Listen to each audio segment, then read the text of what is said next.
Welcome to Zarila HOA Stories. Drop your country or city name down in the comments. I love seeing where everyone's watching from.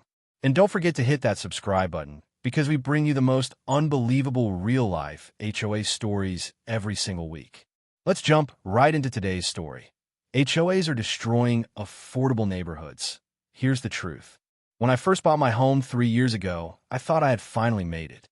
After years of saving, budgeting, and skipping vacations, I found a small but beautiful house in a neighborhood called Maple Grove Estates, a quiet, family-friendly community on the edge of town.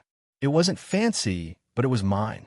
The real estate agent told me the area had an HOA, but assured me it was light touch, just $60 a month to keep the place looking nice. At the time, that sounded fair. The first few months were peaceful.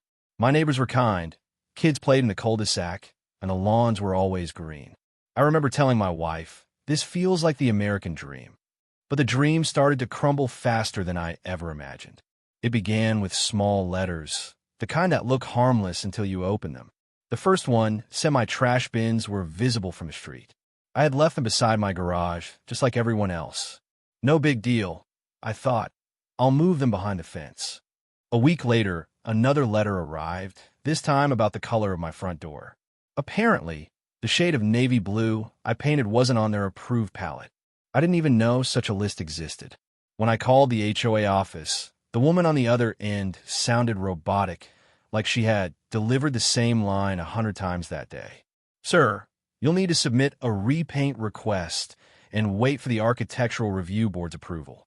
There's a $75 application fee. $75 to repaint a door that was already painted? It felt ridiculous, but I paid it anyway. I didn't want trouble. I thought that was the end of it. I was wrong. By late summer, a new HOA president took over, a man named Mark Henderson, who treated the neighborhood like his personal kingdom. He drove around in a golf cart, clipboard in hand, taking pictures of people's homes like he was running a military inspection. Within a month, almost everyone had received a violation letter for something. Grass too long, curtains too dark, mailbox flag the wrong color. You name it. At the next HOA meeting, I decided to show up and speak my mind. The small clubhouse was packed with frustrated homeowners. People were tired of paying fines and fees for absurd reasons. When it was my turn to talk, I stood up and said, "This isn't a community anymore. It's a dictatorship." Mark didn't like that. His cold stare met mine as he replied, "If you don't like the rules, maybe this isn't the right neighborhood for you." That night, I realized this wasn't about keeping things tidy. It was about control. The HOA wasn't helping maintain property values. It was slowly draining the affordability and freedom from every homeowner. A week later, I got another letter, this time marked final notice. It said I owed $450 in unpaid compliance fees, and that if I didn't pay within 15 days, they'd place a lien on my property. My jaw dropped. I had never even been told about these so-called fees. When I tried calling, no one picked up. When I emailed, I got an automated response. My peaceful neighborhood now felt like a trap. Families started whispering about moving out, but no one could sell. The HOA had tacked on so many restrictions that buyers were running the other way. And that's when I started digging deeper and discovered just how bad things really were behind the scenes. The HOA wasn't just ruining my peace of mind. It was ruining affordable neighborhoods everywhere. I was about to find out exactly how. After that final notice arrived, I couldn't sleep.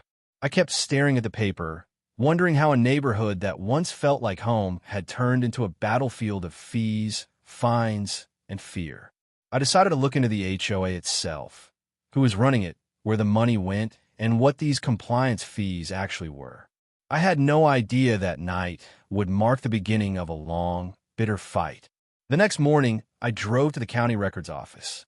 The HOA was supposed to be a nonprofit organization managed by elected residents, but when I asked to see its public filings, the clerk handed me a thin stack of papers that told a very different story. The board had quietly switched management companies last year, from a small local group to a firm called Silverline Community Management. The signature authorizing the change? Mark Henderson's. It turned out he was not just the HOA president. He was also a silent partner in Silverline. The same man issuing fines was directly profiting from them. My stomach twisted. Every dollar homeowners paid for violations went to Silverline as a processing fee. It wasn't about maintaining the neighborhood. It was about squeezing every penny from the residents who trusted the system. And no one knew because no one had bothered to look. I brought this up at the next HOA meeting. When I confronted Mark about Silverline, he didn't deny it. He simply smiled and said, "The board approved the contract. Everything is legal." His tone was calm, but his eyes were sharp. He knew I had no real power to stop him. The room fell silent. A few neighbors glanced at each other, clearly uncomfortable but too afraid to speak. I realized then that fear was his greatest weapon. After the meeting, a woman named Tina from down the street approached me quietly. She said her husband had tried to question the HOA a year ago about missing maintenance funds. Shortly after, he started getting violations every other week. When they refused to pay, the HOA threatened foreclosure. They eventually sold their house and left the neighborhood entirely. Tina warned me to be careful. Once they decide you're a problem, she said, they'll make your life miserable. Over the next few weeks, that warning proved true. The letters kept coming. Weeds too high. Fence needs repainting. Driveway cracked. Each violation carried a fine, and each fine came with a processing charge payable to Silverline. My balance grew faster than I could keep up. I tried emailing the board, but my messages were ignored. When I called Silverline's office, they said they couldn't discuss individual accounts. It was a perfect loop of silence and bureaucracy. One afternoon, I decided to take a walk around the neighborhood. Nearly every house had some sign of discontent. Paint peeling, uncut lawns, faded flowers. It was clear people had given up. The sense of community was gone, replaced by resentment and exhaustion. The HOA had drained not just money, but spirit. Families who once waved from their porches now avoided eye contact. Everyone feared the next letter in the mailbox. That night, I made a decision. If no one else was going to fight back, I would. I gathered every document I could find. Letters, receipts, contracts, and financial records. I made copies and highlighted every link between Mark and Silverline. The more I read, the clearer it became that this was bigger than just one neighborhood. Silverline managed over 20 HOAs in nearby towns, all under the same shady structure. Each one was bleeding homeowners dry through hidden fees and manufactured violations. When I brought this information to a local reporter, she seemed skeptical at first. HOA corruption isn't new, she said. But if you've got proof, that could change things. I handed her a folder of documents. She promised to look into it. Days passed with no update. Then, one evening, as I was pulling into my driveway, I noticed a strange car parked across the street. A man sat inside, pretending to check his phone, but glancing at my house every few minutes. When I stepped out of my car, he started the engine and slowly drove away. It could have been nothing, but my instincts told me otherwise. The timing was too perfect. The next morning, a letter appeared taped to my door. It wasn't from the HOA. It had no return address, just a single typed line. You should stop digging. For the first time since I moved to Maple Grove Estates, I felt real fear. But fear or not, I wasn't done.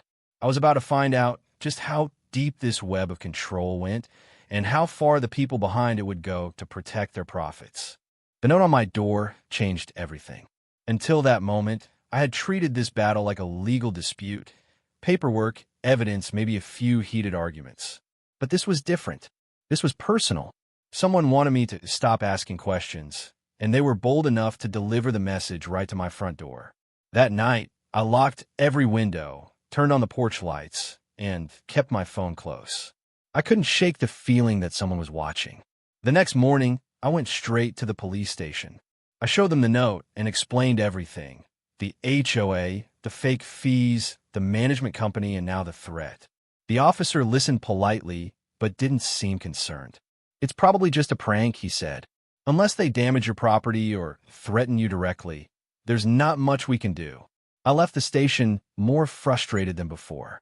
If the police wouldn't help, I'd have to handle it myself. Over the next week, the tension grew. Every time I left the house, I felt eyes on me. My wife begged me to let it go, but I couldn't. I'd seen too many neighbors suffer quietly under the HOA's thumb. Someone had to stand up to them. So I doubled down. I started attending other HOA meetings around town, communities also managed by Silverline. What I saw confirmed my worst suspicions. In every neighborhood, the story was the same. Homeowners struggling with rising dues, unexpected fines, and threats of foreclosure. One man in a nearby subdivision said his HOA filed a lien over a $120 late fee that had ballooned to nearly $3,000 with penalties. Another family lost their home entirely after Silverline's lawyers pushed the foreclosure through faster than the county could intervene. It wasn't just corruption anymore. It was a system designed to exploit ordinary people who just wanted a place to live. The reporter I had spoken to finally called me back. She said the documents I gave her were very interesting and that her editor had approved an investigative piece. She wanted to interview me on record. I agreed, though I knew it could make things worse. 2 days later, she and a cameraman came to my house. We sat on the porch while I told her everything. The camera recorded every word. When she asked if I was afraid of retaliation, I hesitated before answering. Yes, I said, but I'm more afraid of what happens if nobody fights back. After the interview aired on local news, the response was immediate. My phone rang nonstop. Some calls from residents in other neighborhoods thanking me, others from anonymous numbers that hung up as soon as I answered. The HOA board, of course, was furious. They issued a statement calling the report misleading and damaging to community values. But they couldn't deny the facts, and that terrified them. 2 days later, I received a certified letter from the HOA's lawyer. It accused me of defamation and demanded a formal retraction of my statements. If I refused, they threatened to sue. My wife cried when she read it. I told her not to worry, but inside I was panicking. I didn't have the money to fight a legal battle. Still, I wasn't going to back down. I sent them a short response. Everything I said is true. I welcome any opportunity to prove it. That night, something even stranger happened. Around midnight, I woke up to the sound of gravel crunching outside. I looked through the blinds and saw headlights stop in front of my house. A car idled there for a few seconds, then drove off slowly. I couldn't see who was inside, but I knew it wasn't random. The next morning, I found a deep scratch running down the side of my car. I called the police again. This time, they filed a report, but the officer admitted it would be hard to prove who did it. My frustration was boiling over. The HOA was protected by lawyers, the management company was profiting, and the people paying the price were families like mine. I realized I needed to go higher, beyond local officials, beyond county police. Someone with real authority needed to see what was happening. I started compiling everything into a single binder: evidence of fraudulent contracts, financial irregularities, and conflicts of interest. I sent a copy to the state's Consumer Protection Office and another to a local attorney who specialized in property law. Within a week, the attorney called me. He said he'd seen this pattern before, and that if my evidence was real, I wasn't just dealing with an unethical HOA. I was dealing with a potential criminal operation. He offered to take the case pro bono, but he warned me that it could get ugly. Once you start exposing people's money trails, he said, they don't just roll over. Be prepared. I told him I already was. But the truth was, I wasn't ready for what was coming next because the HOA had just decided to make an example out of me. The first sign of retaliation came quietly, almost unnoticeable at first. My mailbox was left open one morning, its doors swinging in the breeze. Inside was a single envelope, unmarked, with no stamp or return address. I hesitated before opening it. Inside was a copy of my own HOA payment record. Circled in red ink was a late fee I had already paid weeks ago.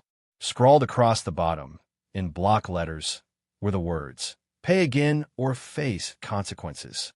That same day, I received another letter from Silverline Management claiming I now owed $1,200 in escalated compliance penalties. The reason?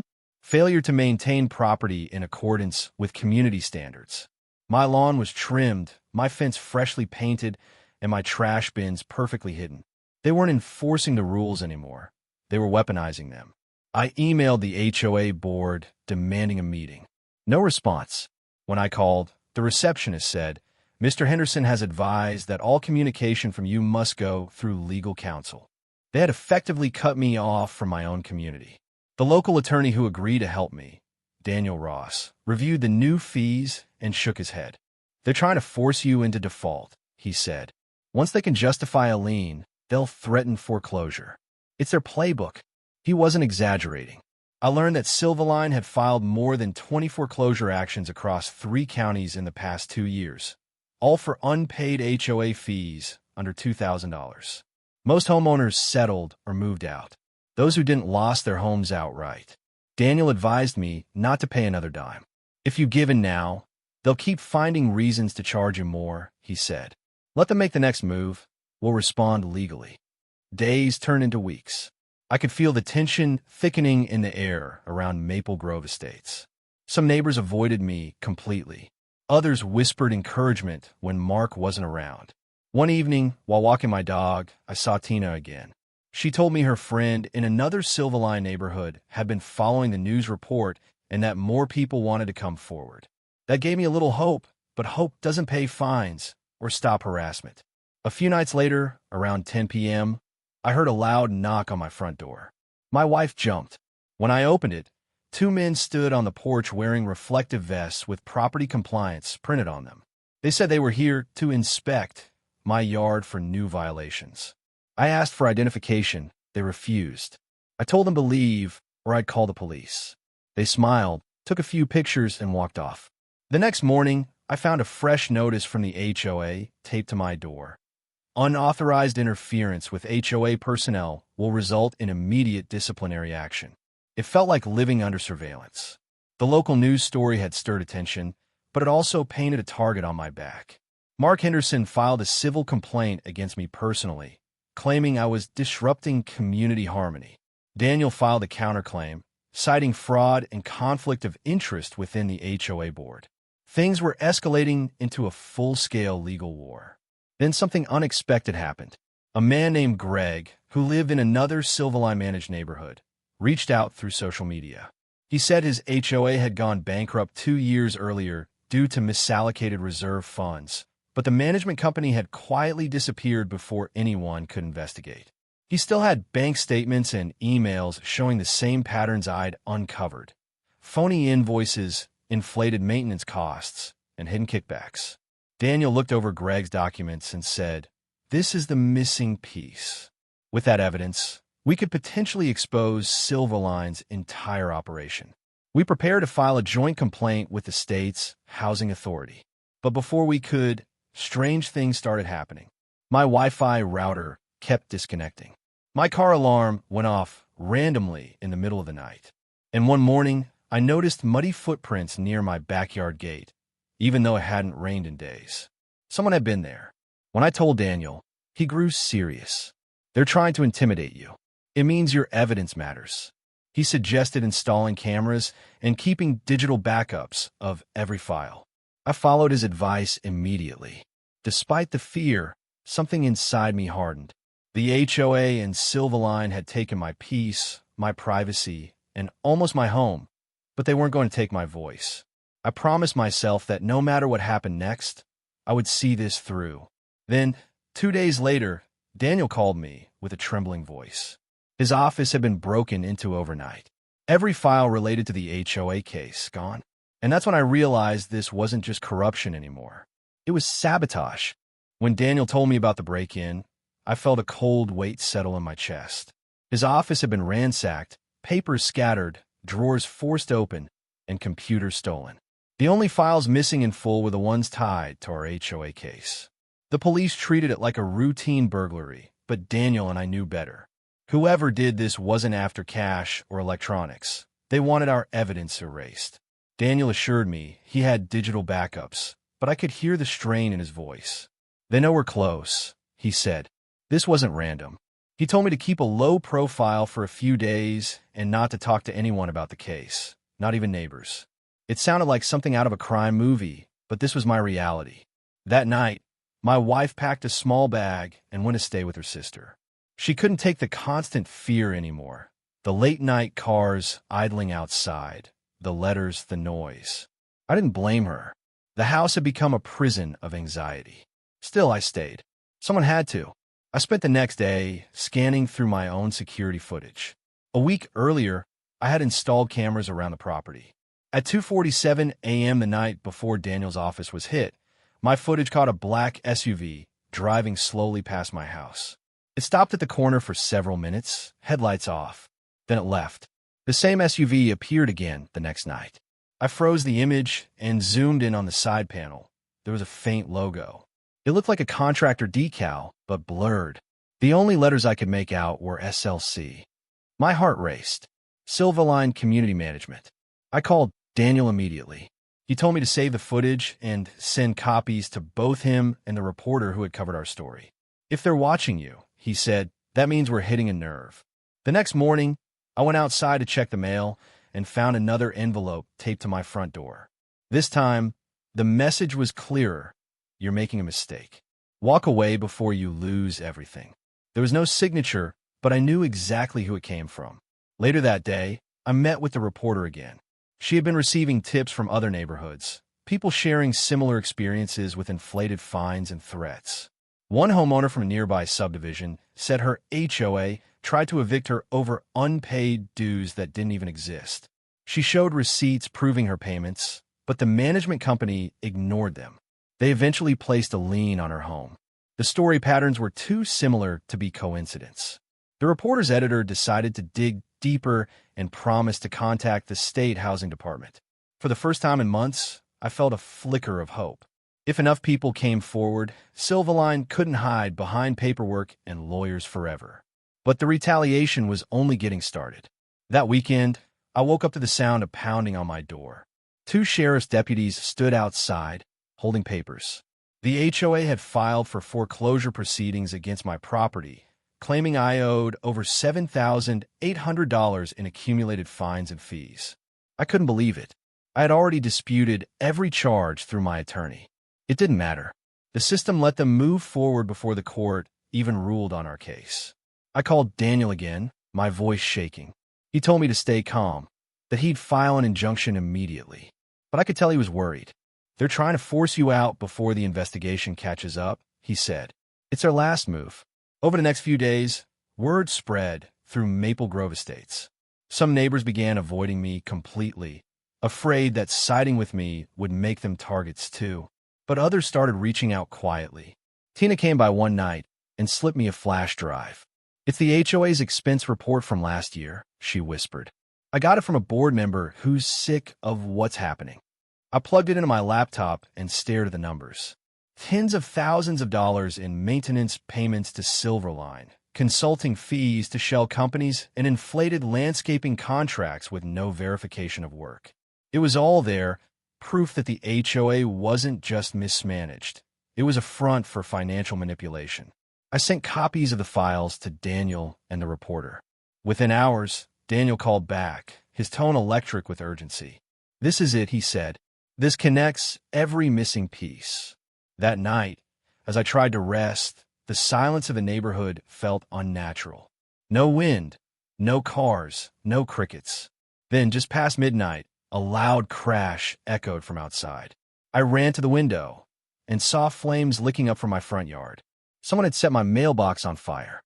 By the time I grabbed the hose and put it out, the fire had scorched the grass and charred part of the fence. Inside the mailbox was a half-burned envelope. The message was barely legible, but I could still read the words. Next time, it's the house.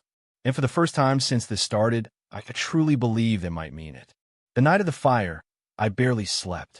The smell of burnt wood lingered in the air long after the flames were gone.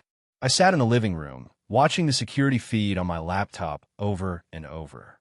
The footage showed a shadowy figure walking up the driveway, a flicker of light, then the explosion of flames. The person wore a hoodie and gloves, face hidden. It was quick, professional, and deliberate. When the fire department arrived, they put out the small blaze in minutes. The mailbox was destroyed, but the house was untouched. One firefighter asked if I had enemies. I laughed bitterly. About 12 people on my HOA board, I said. He didn't laugh back. The next morning, the police took a report. The officer's expression was distant, uninterested. Could be kids playing a prank, he said. I showed him the burned note, the video footage, and the threats I'd received before. He nodded, but didn't write anything down. "We'll file it," he said, then drove off. I stood in the yard staring at the blackened grass, realizing that the people supposed to protect us were either afraid to act or unwilling to get involved. Daniel came by later that day. He looked exhausted but focused. "They're scared," he said. "If they're resorting to intimidation, it means we're getting close." He told me the reporter had turned over the financial documents to the state housing authority, and an investigator had officially opened a case into Silverline Community Management. It was progress, but it also meant the pressure on me would only increase. The next few days felt like walking on a minefield. A notice appeared on my door claiming I was now in violation of community aesthetics for having a burned mailbox. The irony made my hand shake. They were fining me for damage caused by their own threats. Daniel filed another complaint on my behalf, but I could see in his eyes that he was fighting uphill. The system was built to protect the HOA, not homeowners. Then, something unexpected happened. A man named Michael Andrews, a former Silverline employee, contacted the reporter anonymously. He said he had seen the news segment and wanted to share what he knew, but only if he could remain off record. The reporter arranged for me and Daniel to meet him at a diner outside town. Michael looked nervous, glancing at the windows every few minutes. He told us Silverline operated under a network of shell companies. Each HOA they managed was billed for services like landscaping, pest control, or maintenance, but those companies were owned by the same group of executives behind Silverline. Every fake invoice went through the books as a legitimate expense. The board presidents, people like Mark Henderson, received kickbacks for approving the contracts. "It's all about money," Michael said. "They create rules to generate fines, then use those fines to fund the same companies they secretly control." Daniel asked if he had proof. Michael nodded and slid a flash drive across the table. Internal emails, invoices, payment trails. Enough to bury them. He stood up quickly, leaving a few bills on the table. "Be careful," he said. "They monitor anyone who crosses them." Then he walked out. That night, Daniel and I reviewed the contents of the flash drive. It was explosive. Dozens of documents confirmed everything we suspected. Payments routed through dummy corporations, personal accounts linked to Mark Henderson, and a trail of money transfers to an offshore bank. It wasn't just Maple Grove Estates. It was at least 15 neighborhoods across the state. We decided to go public. The reporter began preparing a second, larger story, this time naming Silverline and Henderson directly. She asked for a comment from both. Within 24 hours, Silverline's lawyers issued a cease and desist letter to her network, threatening legal action for defamation. But the evidence was too strong to silence. The night before the story aired, I received another anonymous message, this time a voicemail. A deep voice said, "You've done enough. Stop before you lose your home, or worse." Then it hung up. I sat there in the dark, the sound of that voice echoing in my mind. For months, this had been about my house, my neighborhood, my family. But now it felt bigger. Silverline wasn't just corrupt, it was predatory, using laws meant to protect homeowners to destroy them instead. When the story finally aired the next evening, it sent shockwaves through the community. The reporter laid out the entire scheme, showing the documents, the money trail, and the faces behind it. Mark Henderson's photo flashed across the screen. Within hours, the HOA office at Maple Grove was closed. The website went offline.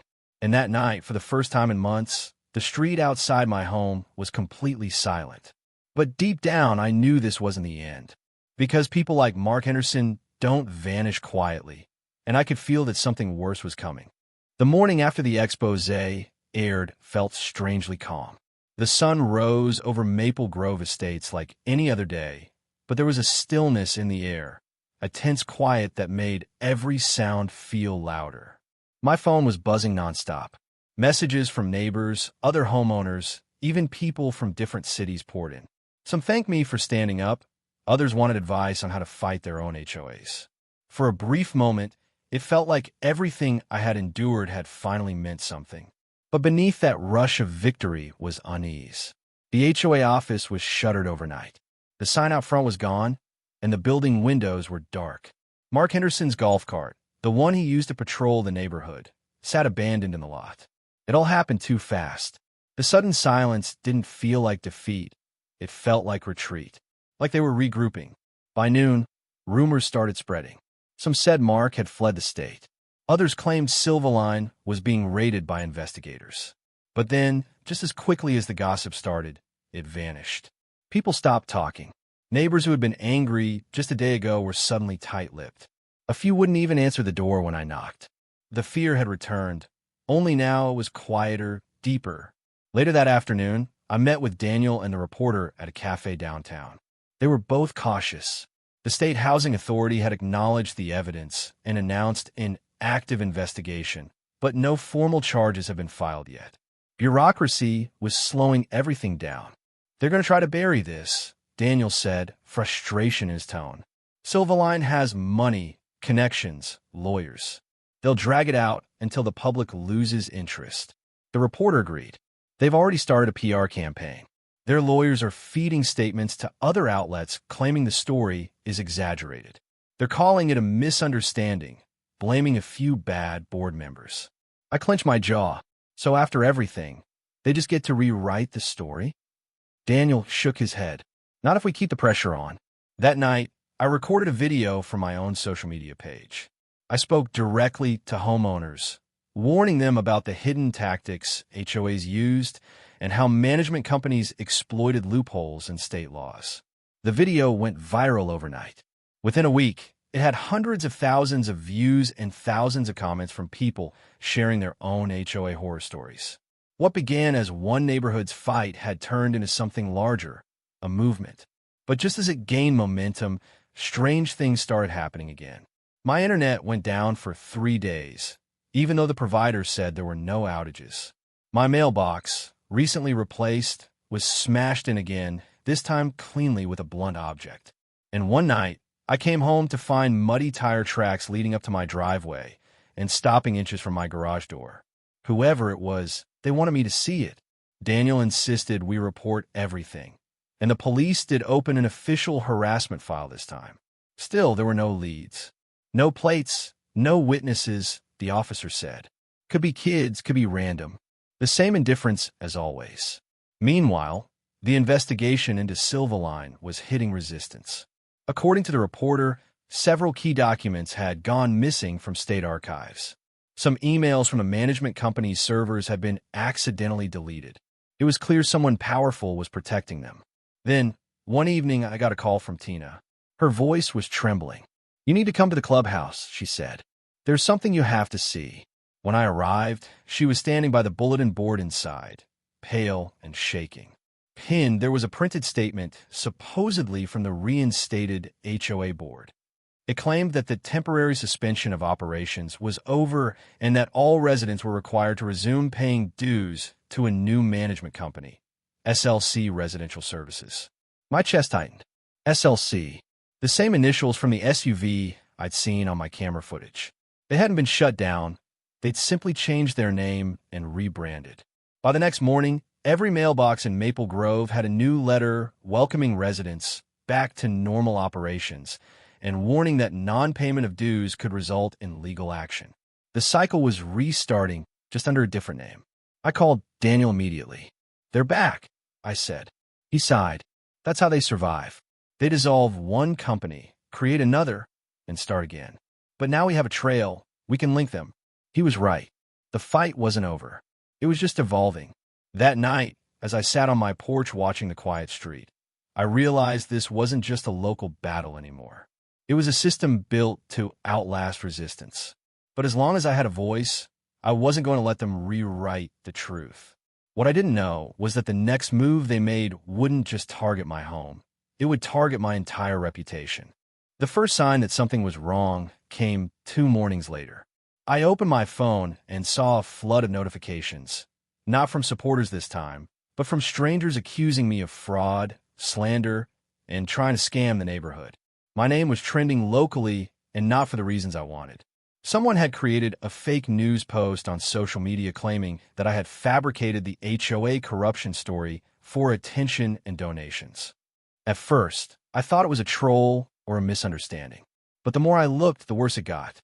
Dozens of comments were filled with screenshots of fake emails, edited documents, and even a supposed recording of me saying I was profiting from the chaos. The recording was clearly AI-generated, my voice, but speaking words I'd never said. They had gone from intimidation to full-blown character assassination. I called Daniel immediately. He was furious. This is classic corporate retaliation. They can't silence you legally, so they'll destroy your credibility. The reporter, Sarah, was already on it. We're tracing the accounts that posted it, she said. They were all created within the last 48 hours and linked to a PR firm that has worked with, she paused, Silverline in the past. The pieces were falling together. SLC Residential Services wasn't just a new name. It was the same machine with a new mask. They were fighting back with every weapon they had. The next blow came that evening. My employer, where I'd worked for 6 years, called me into a meeting. My supervisor's tone was uneasy. We've received several complaints and emails about you, he said. They claim you're under investigation for fraud. He knew it wasn't true, but HR had to look into it. I was placed on leave pending review. Just like that, my stable life began to crumble. At home, neighbors who once supported me now avoided me. A few even crossed the street when they saw me coming. The new board had sent another notice claiming that homeowners who spread false or harmful rumors could face civil penalties. They didn't name me directly, but everyone knew who they meant. That night, I sat in the dark scrolling through my messages. Among the hate were a few words of encouragement from strangers in other states who'd faced similar HOA nightmares. One message stood out. They'll try to destroy you before they admit you're right. Don't back down. It gave me just enough strength to keep going. Daniel and I decided to push back. We gathered every legitimate document, timestamp, and witness statement we had, and sent them to a contact at the state attorney's office who had taken interest in the case after the news story aired. For the first time, there was a real chance at a legal breakthrough. The attorney confirmed that the same individuals behind Silverline were listed as silent partners in SLC Residential. It was a clear case of fraud and shell company manipulation. But before we could take it public, someone tried to stop us again. Late one evening, I heard footsteps outside my house. I peeked through the curtains and saw 2 men standing by my mailbox with flashlights. They weren't wearing uniforms. One of them was holding a folder. I stepped outside, phone in hand, and shouted, "Can I help you?" They froze, exchanged a look, then got into a black SUV and drove off without a word. I managed to catch part of the license plate. When I reported it, the police said it was registered to a contracted property management firm.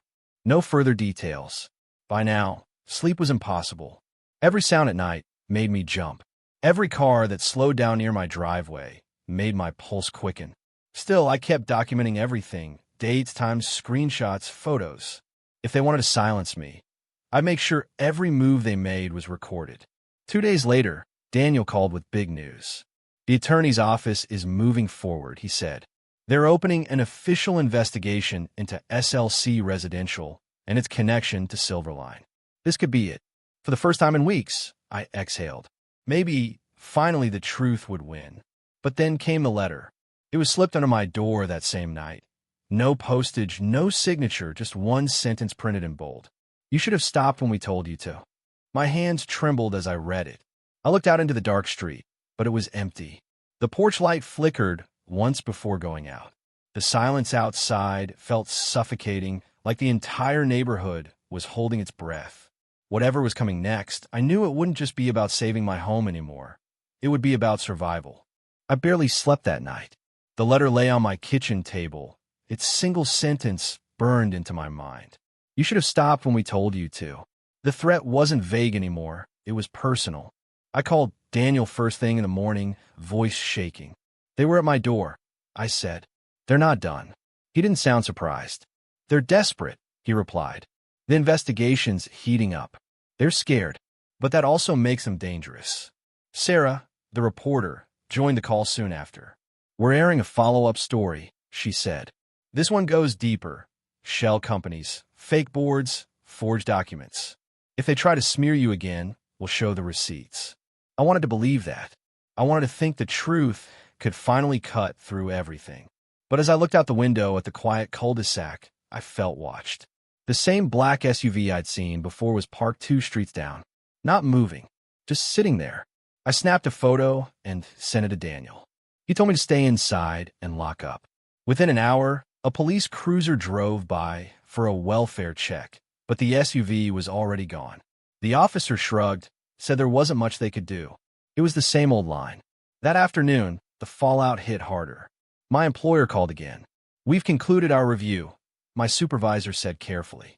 "Given the ongoing publicity and online controversy, we think it's best to part ways. No misconduct, no hearing, just termination." I hung up without responding. It wasn't just my home they wanted anymore. They wanted to break me completely. That evening, Tina came over, pale and nervous. "You're not safe here," she said. "People are talking. They're saying the board's bringing legal action against you for defamation, harassment, trespassing, whatever they can make stick." I laughed bitterly. They've stolen, lied, threatened. But I'm a problem? Tina looked at me with pity. They've got connections, lawyers, money. You've got truth, but that's not always enough. Her words stung because I knew she was right. Truth was powerful, but fragile, easily drowned out by noise and fear. Still, I wasn't giving up. Daniel had arranged a meeting the next morning with a state investigator who'd taken a personal interest in the case.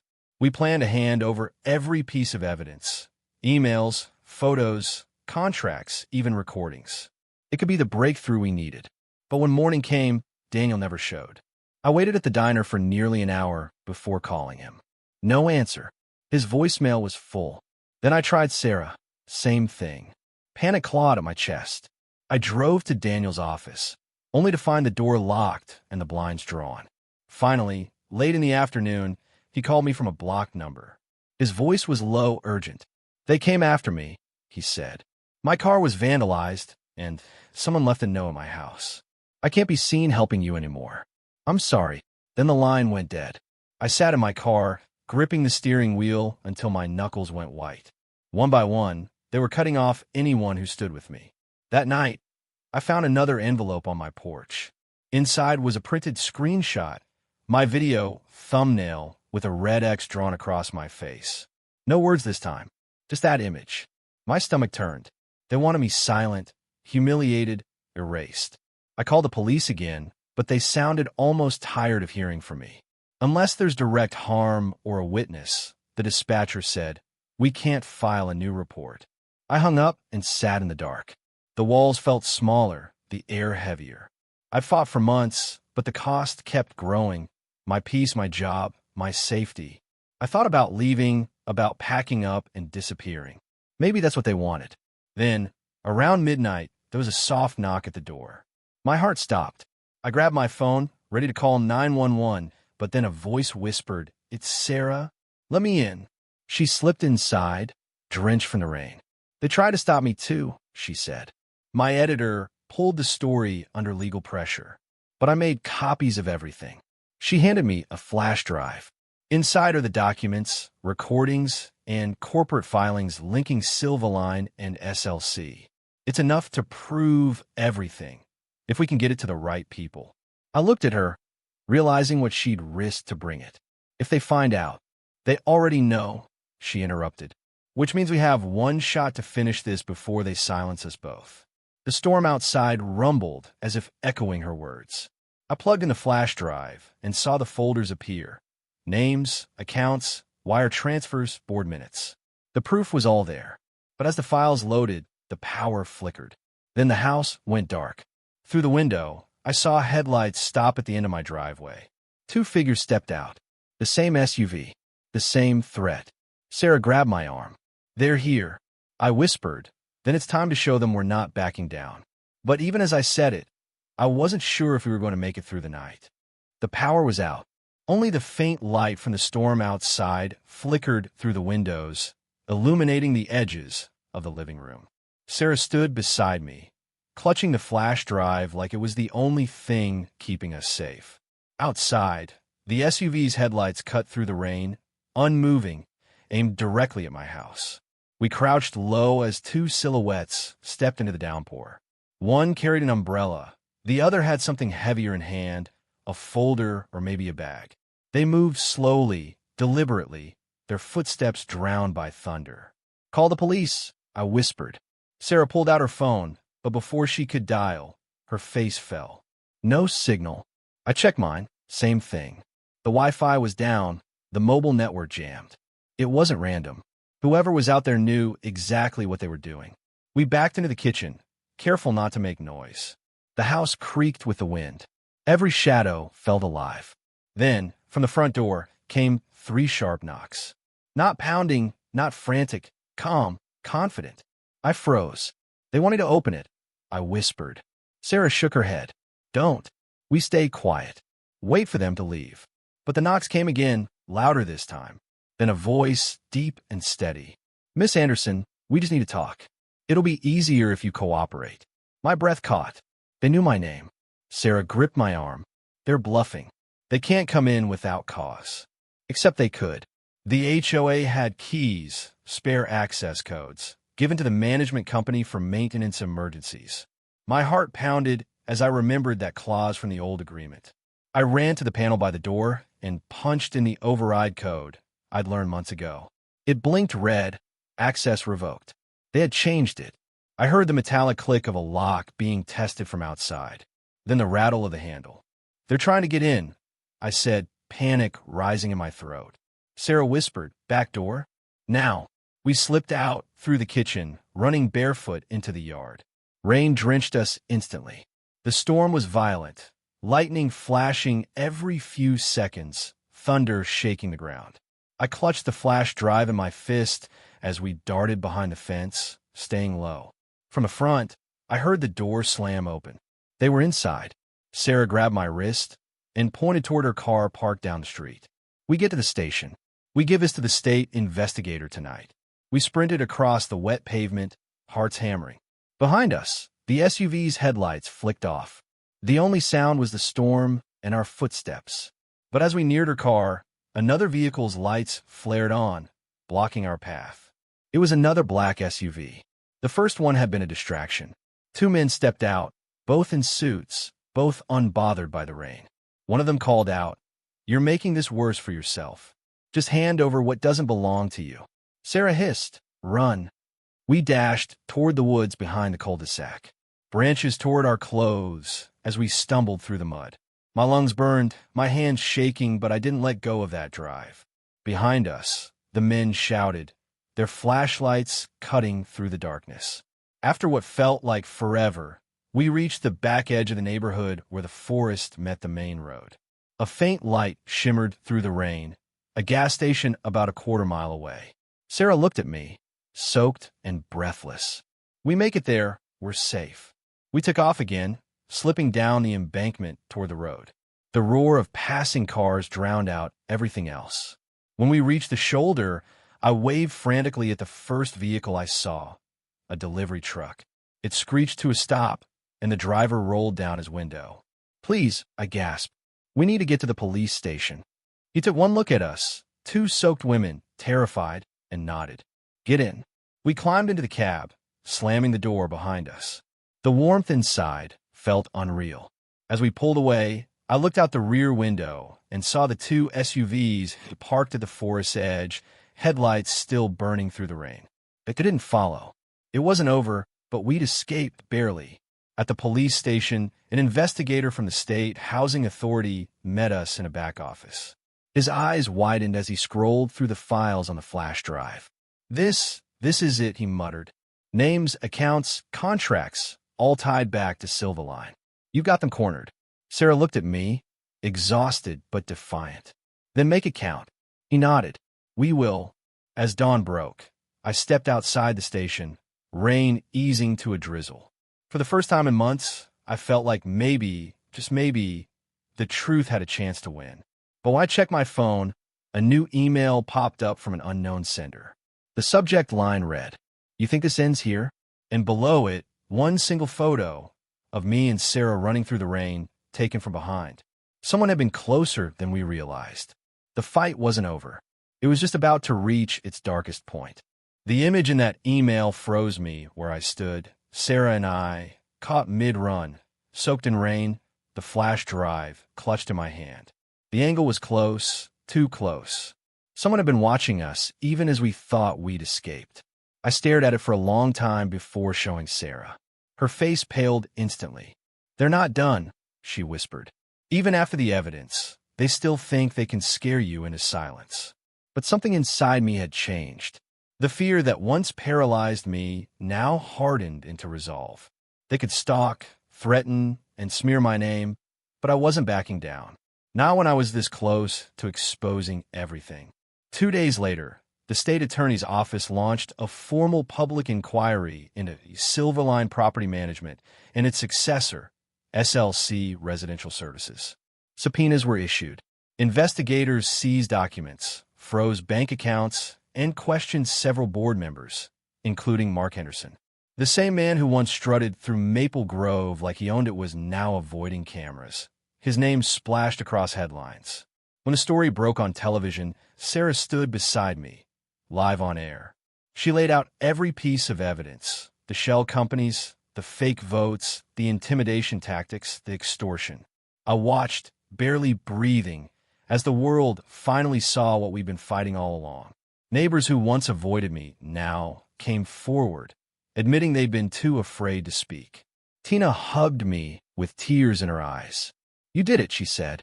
"You actually did it." But victory didn't come clean. The neighborhood was fractured. Years of silence and manipulation had left deep scars. Many homeowners had lost their savings to illegal fines. Others were facing foreclosure cases that couldn't be undone overnight. The damage Silverline caused would take years to repair. Still, the change had begun. The state proposed new HOA transparency laws that would make it harder for management companies to hide behind fake boards.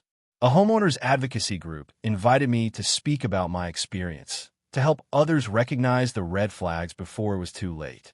It felt surreal. A few months ago, I was just another resident trying to protect my home.